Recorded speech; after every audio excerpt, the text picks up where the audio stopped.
Today, on this last day of the September 95 7-day retreat, we will read, as is usually the case, selections, prose and poetry selections by spiritual teachers and poets of the past and present. The first one will be readings from the Zen teaching of Huang, translated by John Blofeld. These are selections of selections. Words, sentences, sometimes paragraphs are omitted because it is not a reading to present Huang Po, but to shed light on what we've been talking about and looking into all week.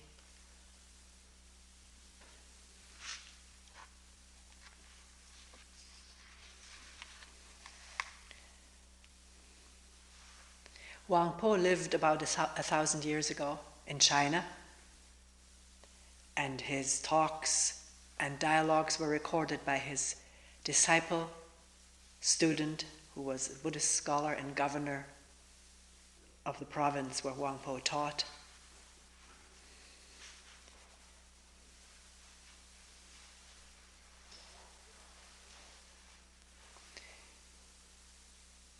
The word Buddha or Buddhas does not refer to the historical personage of Gautama Buddha, but it is the Sanskrit word for enlightened mind or the absolute, which depends on nothing, or a person who has realized that. The Master said to me, all the Buddhas and all sentient beings are nothing but the one mind beside which nothing exists. This mind, which is without beginning, is unborn and indestructible. It is not green nor yellow and has neither form nor appearance. It does not belong to the categories of things which exist or do not exist, nor can it be thought of in terms of young or old. It is neither long nor short, big nor small, for it transcends all limits, measures, names, traces, and comparisons. It is that which you see before you. Begin to reason about it, and you at once fall into error. It is like the boundless void which cannot be fathomed or measured. The one mind alone is the Buddha, and there is no distinction between the Buddha and sentient beings, but that sentient beings are attached to forms and so seek externally for Buddhahood. By their very seeking, they lose it, for that is using mind to grasp mind. Even though they do their utmost for a full eon, they will not be able to attain to it. People do not know that if they put a stop to conceptual thought and forget their anxiety, the Buddha will appear before them. Before this mind is the Buddha, and Buddha is all living beings. It is not the less for being manifested in ordinary beings, nor is it greater for being manifested in the Buddhas.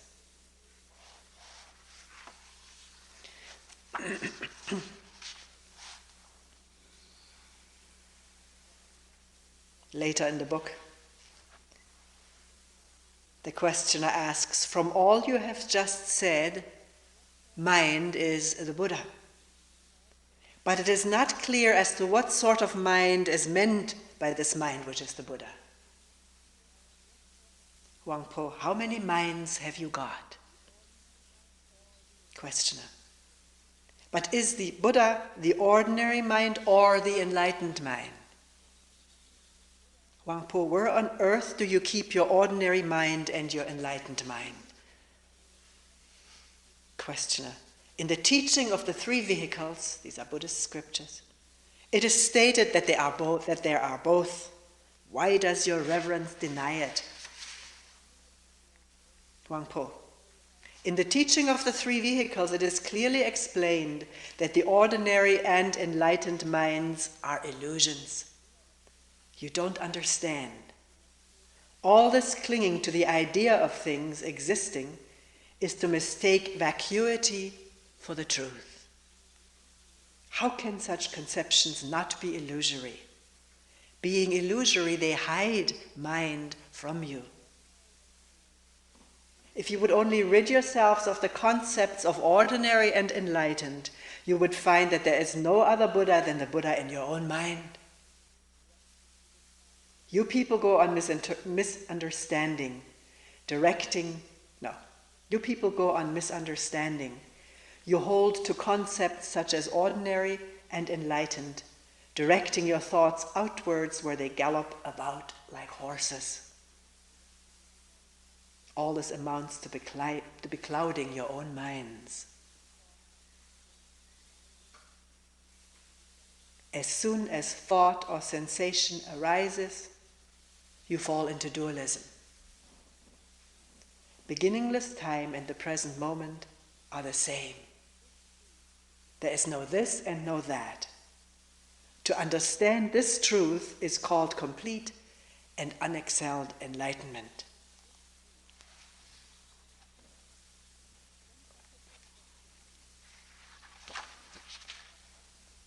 Once I put this question to the Master: how many of the 400 or 500 persons gathered here on this mountain have fully understood your Reverence's teaching?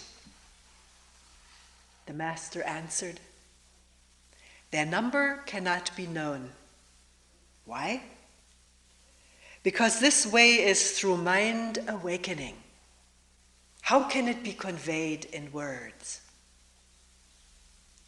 Speech only produces some effect when it falls on the uninstructed ears of children.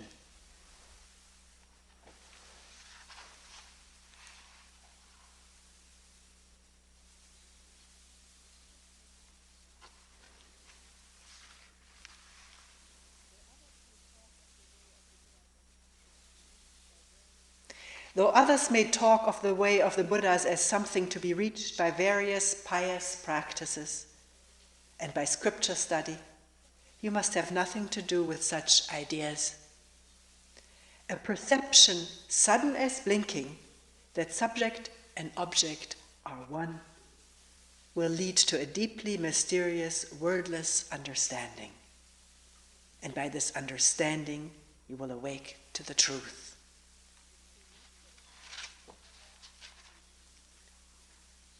Your true nature is something never lost to you even in moments of delusion, nor is it gained at the moment of enlightenment. It depends on nothing and is attached to nothing. It is all-pervading, spotless beauty. It is the self-existent and uncreated absolute. Absolute meaning dependent on nothing, unconditioned. Ah, it is a jewel beyond all price.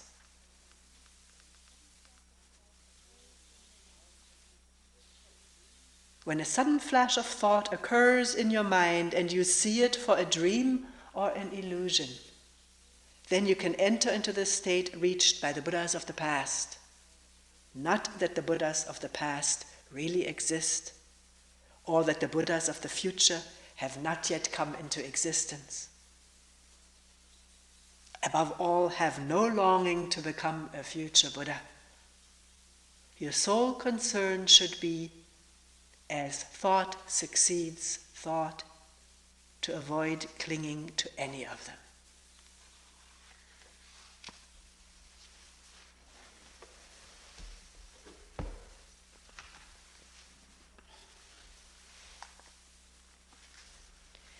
Some excerpts from Krishnamurti's talks and writings. This one was compiled at the annual gathering 1990 of the Krishnamurti Foundation in India.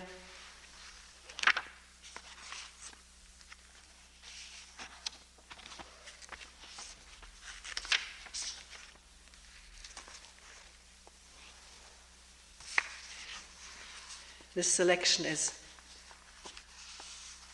from Ojai 1940.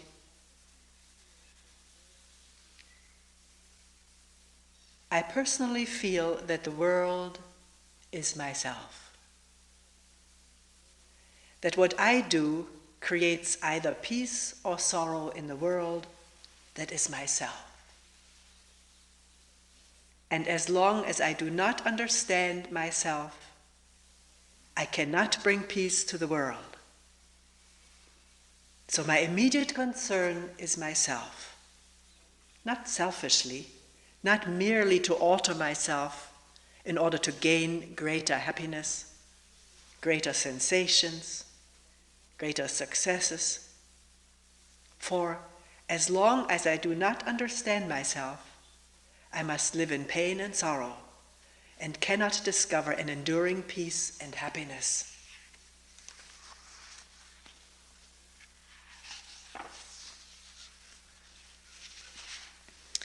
And an excerpt, Bombay, 1955.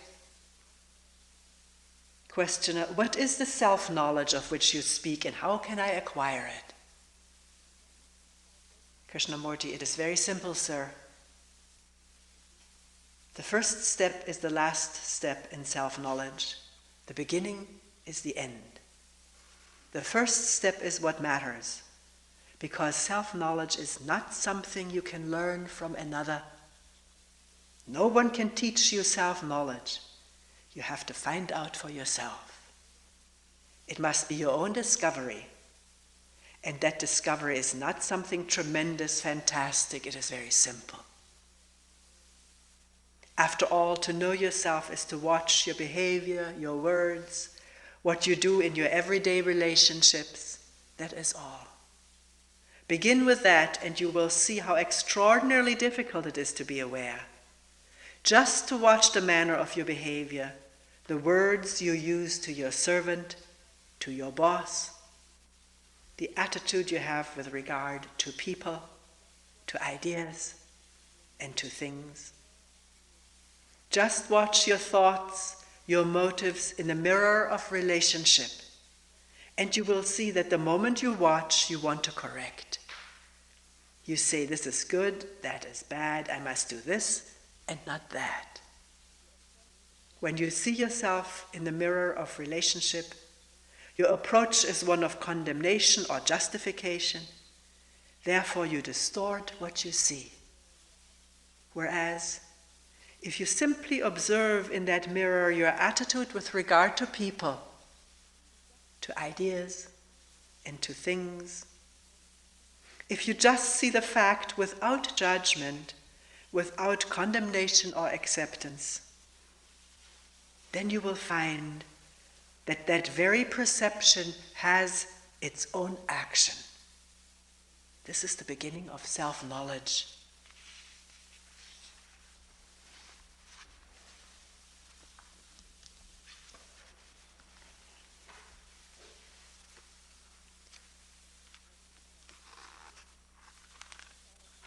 Here's a selection from anthology someone gave to me recently. These are excerpts from writings compiled by the Krishnamurti Foundation of America. This one is called The Meditative Mind.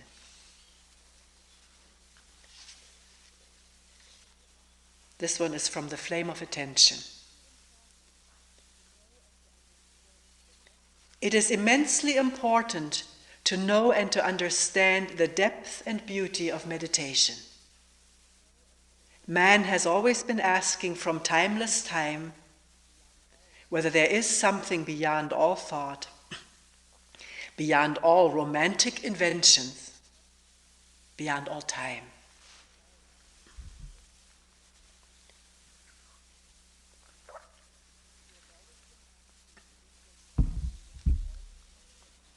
He has always been asking, is there something beyond all this suffering, beyond all this chaos, beyond wars, beyond the battle between human beings? Is there something that is immovable, sacred, utterly pure, untouched by any thought, by any experience? This has been the inquiry of serious people from ancient of days.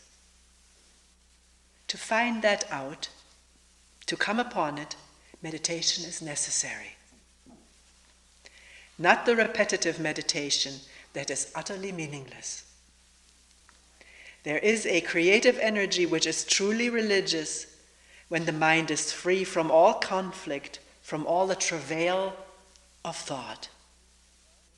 To come upon that which has no beginning, no end.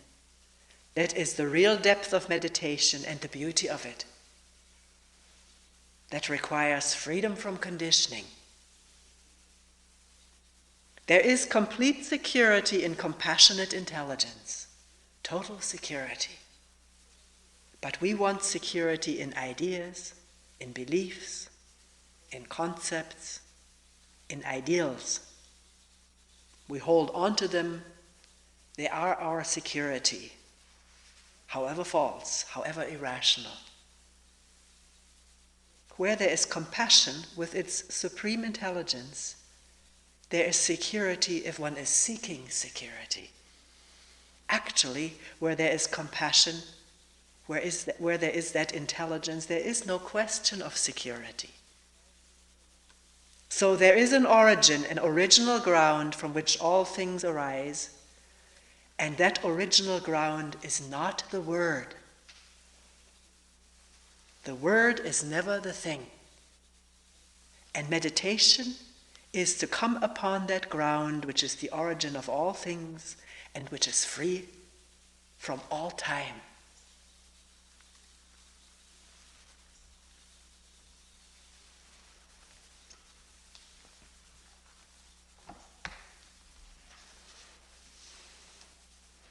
A selection from I Am That, conversations, dialogues held with Nisargadatta, contemporary Indian sage who died just around the time, a few years before Krishnamurti died, in India.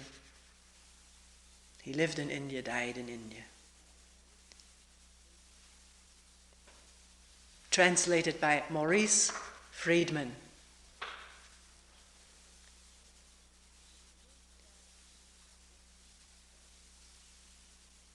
The word self in this context that Nisargadatta is speaking out of does not refer just to the personal self, the conditioned self, but to,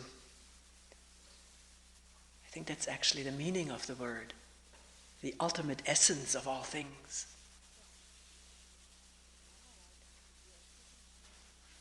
Questioner: Maharaj, you are sitting in front of me and I am here at your feet. What is the basic difference between us? Nisargadatta: there is no basic difference. Questioner: still there must be some real difference. I come to you, you do not come to me. Nisargadatta: because you imagine differences, you go here and there in search of superior people. Questioner: you too are a superior person.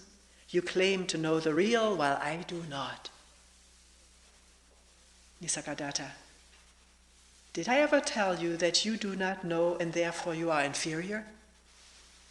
Let those who invented such distinctions prove them. I do not claim to know what you do not. In fact, I know much less than you do. Questioner: your words are wise, your behavior noble, your grace all-powerful. Nisargadatta: I know nothing about it all and see no difference between you and me. My life is a succession of events just like yours. Only I am detached and see the passing show as a passing show, while you stick to things and move along with them. Questioner: what made you so dispassionate? Nisargadatta: nothing in particular. It so happened that I trusted my Guru. He told me I am nothing but myself, and I believed him. Trusting him, I behaved accordingly and ceased caring for what was not me nor mine. Questioner: why were you lucky to trust your teacher fully, while our trust is nominal and verbal? Nisargadatta: who can say? It happens so. Things happen without cause and reason. And after all, what does it matter who is who? Your high opinion of me is your opinion only. Any moment you may change it. Why attach importance to opinions, even your own? Questioner: still, you are different. Your mind seems to be always quiet and happy, and miracles happen around you. Nisargadatta: I know nothing about miracles, and I wonder whether nature admits exceptions to her laws, unless we agree that everything is a miracle. As to my mind, there is no such thing. There is consciousness in which everything happens. It is quite obvious and within the experience of everybody. You just do not look carefully enough. Look well and see what I see. Questioner: what do you see? Nisargadatta: I see what you too could see here and now, but for the wrong focus of your attention. You give no attention to yourself. Your mind is all with things, people, and ideas, never with yourself. Bring yourself into focus. Become aware of your own existence. See how you function. Watch the motives and the results of your actions. Study the prison you have built around yourself by inadvertence. By knowing what you are not, you come to know yourself. One thing is certain: the real is not imaginary. It is not a product of the mind, of the thinking mind. Once you are convinced that you cannot say truthfully about yourself anything except I am, and that nothing that can be pointed at can be yourself, you are no longer intent on verbalizing what you are. All you need is to get rid of the tendency to define yourself. All definitions apply to your body only and to its expressions. Once this obsession with the body goes, you will revert to your natural state spontaneously and effortlessly. The only difference between us is that I am aware of my natural state, while you are bemused. Just like gold made into ornaments has no advantage over gold dust, except when the mind makes it so, so are we one in being. We differ only in appearance. We discover it by being earnest, by searching, inquiring, questioning daily and hourly, by giving one's life to this discovery.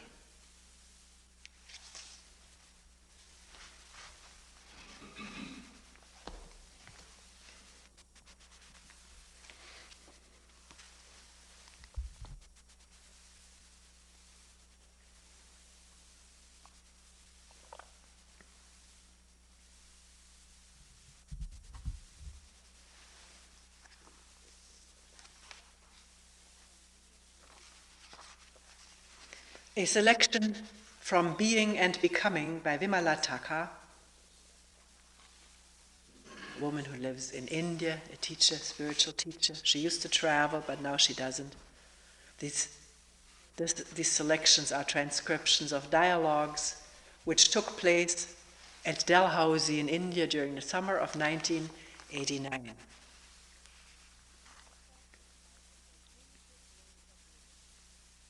We are talking about an alternative way of living, which is a meditative way of living.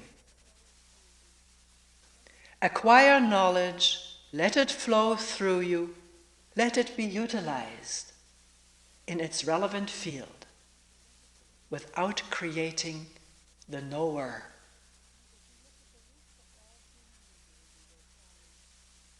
If we look at the roots of all human misery, we will find that misery is built upon our stupidity. I could also say upon our stupefaction. We do not know how to relate to the social structures and use them without identification, without creating a sense of authority out of them. Structures are not sacred. It is only life that is sacred. Patterns have no sacredness, whether you create them in the name of religion, spirituality, or politics. It is the pattern-free, structure-free, virgin dynamism of life that is sacred, that is divine. Wherever you have touched it with thought, you have manipulated it. You have structured it. It has a utility, but not sanctity. It has utility, but no authority. Knowledge itself has no power to bind you. It is the creation of the knower that is the obstacle. You have a beautiful, sensitive body, and the sensitivity gets into touch with its respective objects outside, and they bring sensations. Sensations are converted to electric impulses, and the brain interprets them. It is a marvelous process which you call experiencing. Contact with the outside world through the senses, which are very delicate, very tender. It is quite hard and arduous work to keep your sensual system pure, healthy, supple, and elastic. Let the experiences flow through the sensual system.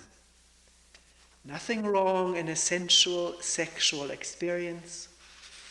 But thought creates an experiencer, and you get stuck in the experience and its likes and dislikes, its value structures, its preferences, prejudices, its theories.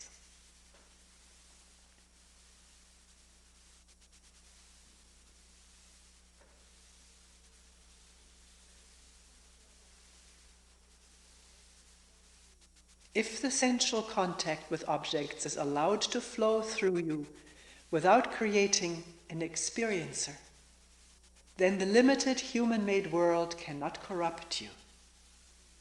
As the oneness of life manifesting itself into manyness does not get corrupted, does not lose its vitality, does not get mutilated.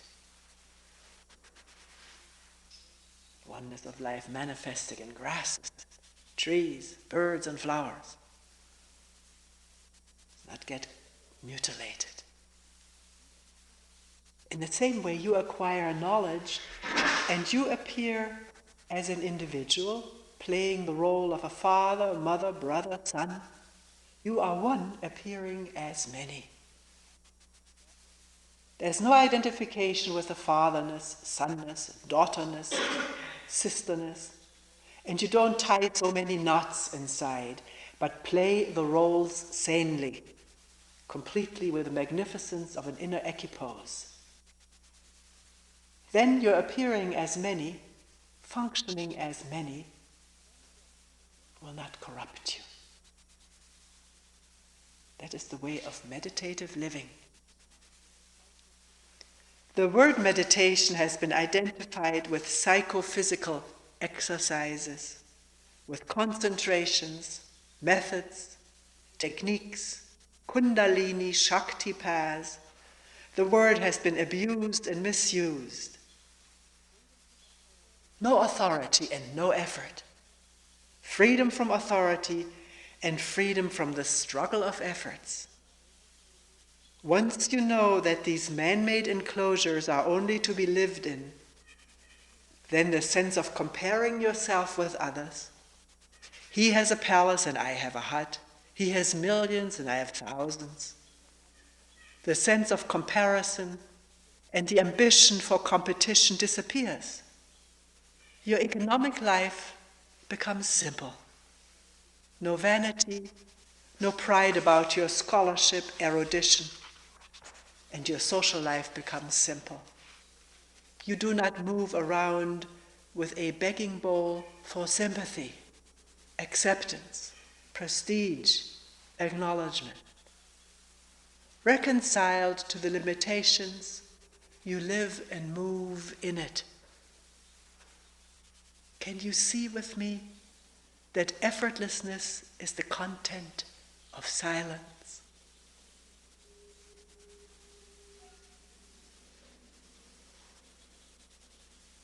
Meditation has no repetition at all. It is moment to moment. In the moment of relating, you are living. In the moment of aloneness, you are dying. It is living and dying, like inhaling and exhaling. To be alone is to die to the sense of being somebody or being something. Is not that the content of death and dying? To be alone is to die to the sense of being somebody. Sinner, saint, holy, knowledgeable, respected, rich, and so forth.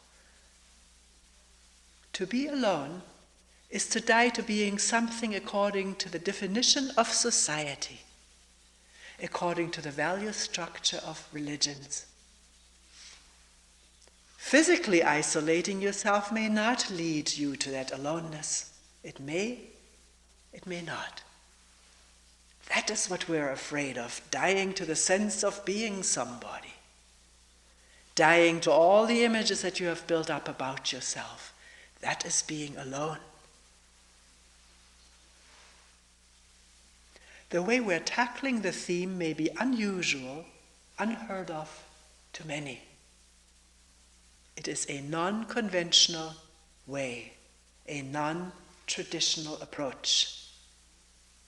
But I am really grateful that life brings you and me together.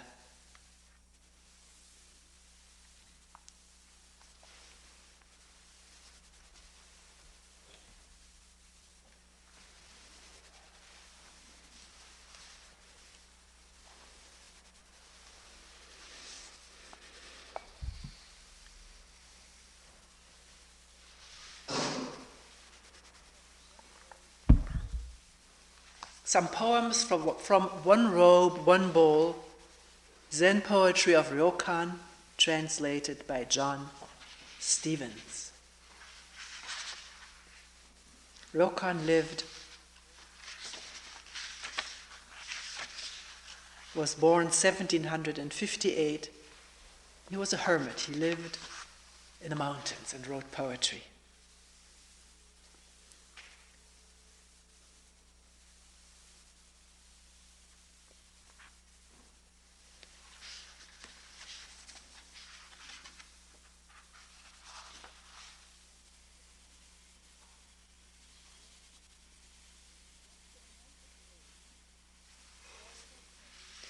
After a night of rain, water covers the village path.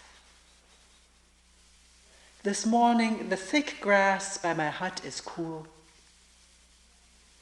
In the window, distant mountains, the color of blue-green jade. Outside, a river flows like shimmering silk. Under a cliff near my hut, I wash out my sore ear with pure spring water. In the trees, cicadas recite their fall verse. I had prepared my robe and staff for a walk, but the quiet beauty keeps me here.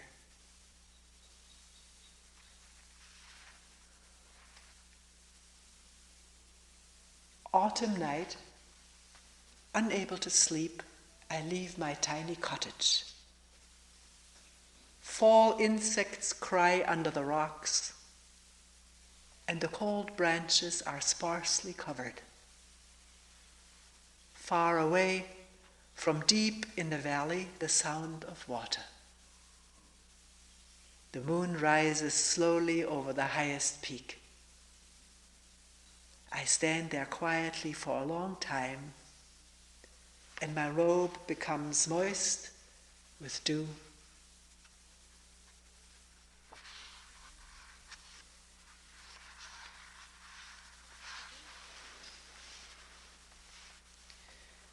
Today's begging is finished. At the crossroads, I wander by the side of Hachiman's shrine, talking with some children. Last year, a foolish monk. This year, no change.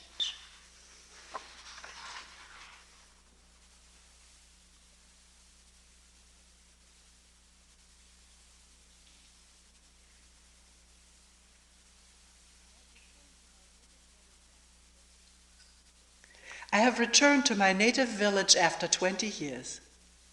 No sign of old friends or relatives. They have all died or gone away. My dreams are shattered by the sound of the temple bells struck at sunrise. An empty floor, no shadows. The light has long been extinguished.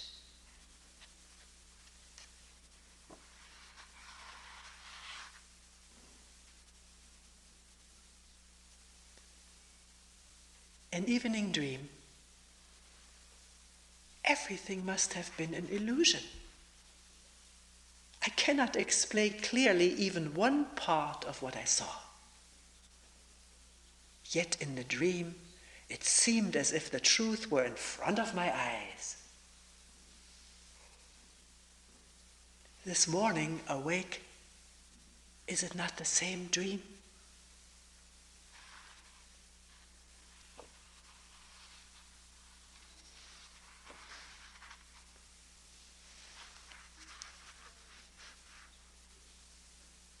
A thief has stolen my cushion and mat.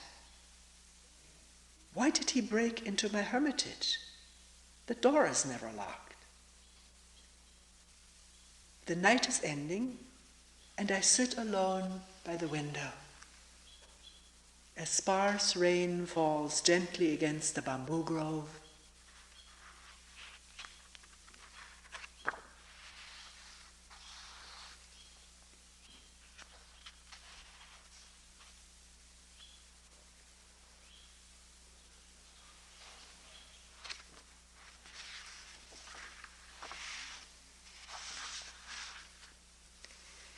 When it is evening, please come to my hut to listen to the insects sing. I will also introduce you to the autumn fields.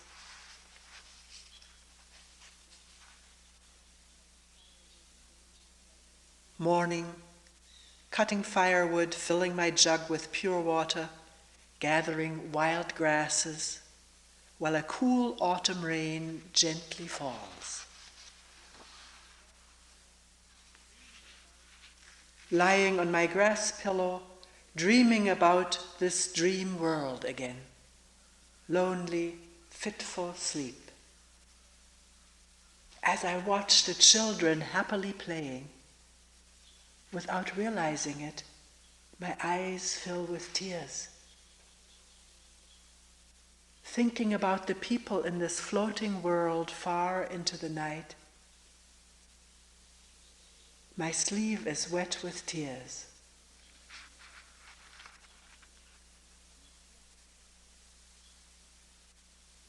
The thief left it behind, the moon at the window.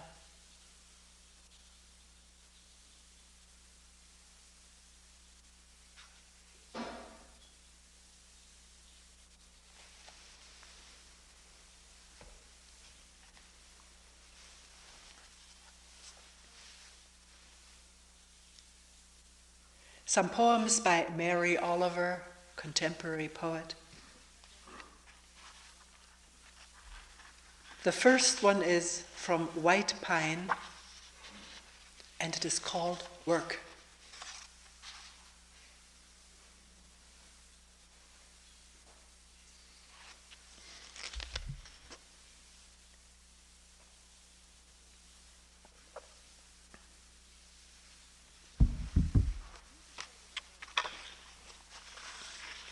How beautiful this morning was Pasture Pond. It had lain in the dark all night, catching the rain on its broad back. All day I work with the linen of words and the pins of punctuation. All day I hang out over a desk, grinding my teeth, staring. Then I sleep. Then I come out of the house, even before the sun is up, and walk back through the pine woods to Pasture Pond.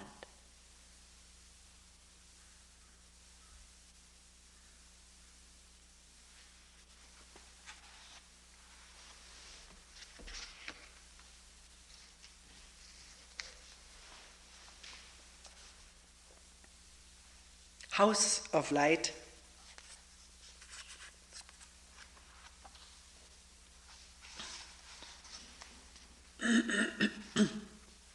Singapore.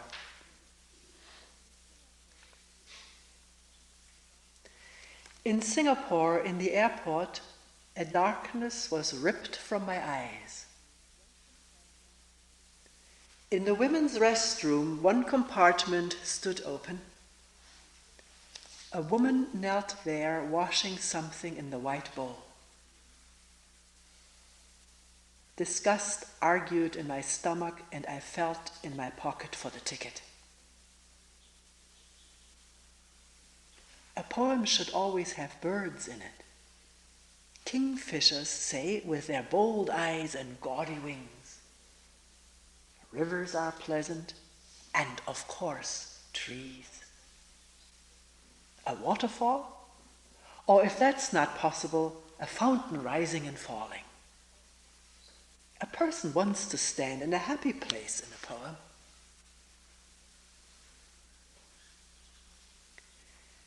When the woman turned, I could not answer her face. Her beauty and her embarrassment struggled together, and neither could win. She smiled, and I smiled. What kind of nonsense is this? Everybody needs a job. Yes, a person wants to stand in a happy place in a poem. But first we must watch her as she stares down at her labor, which is dull enough. She's washing the tops of the airport ashtrays, as big as hubcaps, with a blue rag. Her small hands turn the metal, scrubbing and rinsing. She does not work slowly nor quickly, but like a river. Her dark hair is like the wing of a bird. I don't doubt for a moment that she loves her life. And I want her to rise up from the crust and the slop and fly down to the river. This probably won't happen. But maybe it will. If the world were only pain and logic, who would want it? Of course it isn't. Neither do I mean anything miraculous, but only the light that can shine out of a life. I mean, the way she unfolded and refolded the blue cloth. The way her smile was only for my sake. I mean, the way this poem is filled with trees and birds.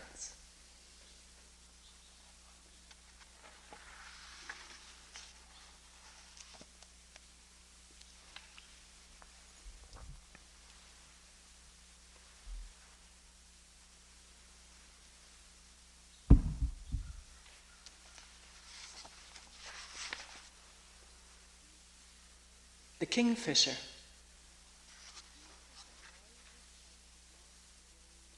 The kingfisher rises out of the black wave like a blue flower. In his beak he carries a silver leaf. I think this is the prettiest world, so long as you don't mind a little dying. How could there be a day in your whole life that doesn't have its splash of happiness? There are more fish than there are leaves on 1,000 trees. And anyway, the kingfisher wasn't born to think about it or anything else. When the waves snap shut over his blue head, the water remains water. Hunger is the only story he has ever heard in his life that he could believe. I don't say he's right. Neither do I say he is wrong. Religiously he swallows the silver leaf with its broken red river.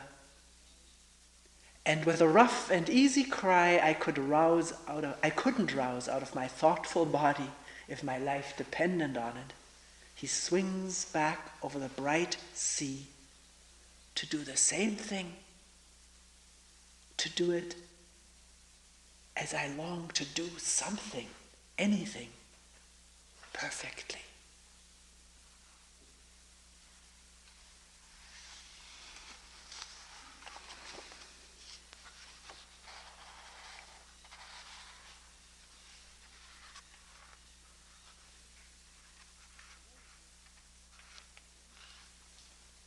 Roses, late summer.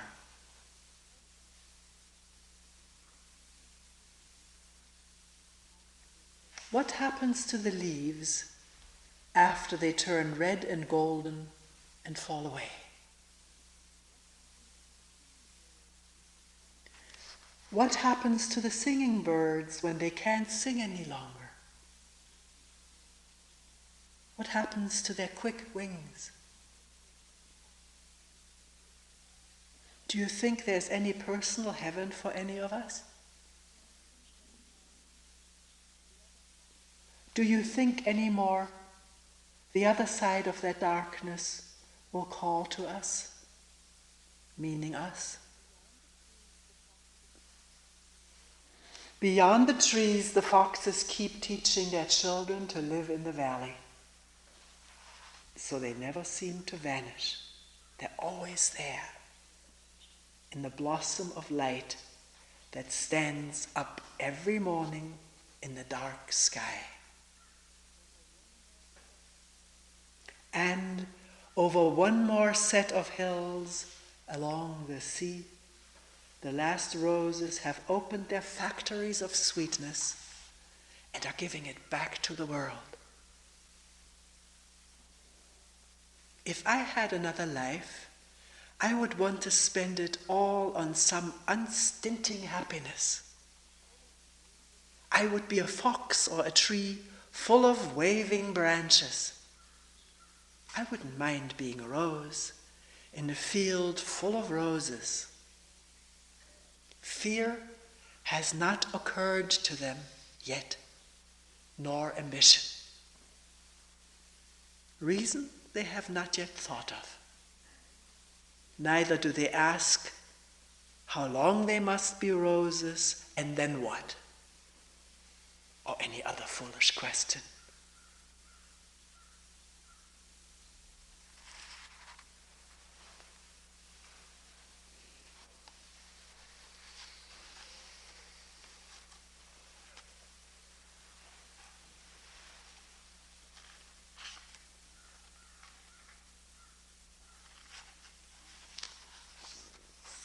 the summer day. Who made the world? Who made the swan and the black bear? Who made the grasshopper? This grasshopper, I mean, the one who has flung herself out of the grass, the one who is eating sugar out of my hand, who's moving her jaws back and forth instead of up and down, who is gazing around with her enormous and complicated eyes. Now she lifts her pale forearms and thoroughly washes her face. Now she snaps her wings open and floats away. I don't know exactly what a prayer is. I do know how to pay attention, how to fall down into the grass, how to kneel down in the grass, how to be idle and blessed, how to stroll through the fields, which is what I have been doing all day. Tell me, what else should I have done? Doesn't everything die at last and too soon? Tell me, what is it you plan to do with your one wild and precious life?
We will end here for today.